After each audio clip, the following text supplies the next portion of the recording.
I will talk about how can you figure out this solution or know how you can do that on your Zello app.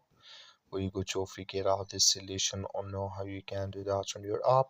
Just follow this ways, then it's going to work with you. So all you have to do, so you just go above this sign, click on it here. We just click here in this sign. It's going to show for you a list like this here. So then all you have to do, so you just click here on options, just click on it.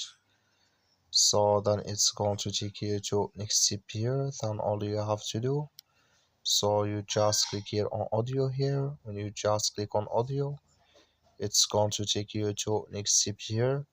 Then you come here to legacy here, Bluetooth mode. Just click in this sign. So then it's going to show for you a list like this here. And here can you select here if you want to add here on or off here or auto. So that's all you have to do. Thank you for watching. Don't forget to support us by liking.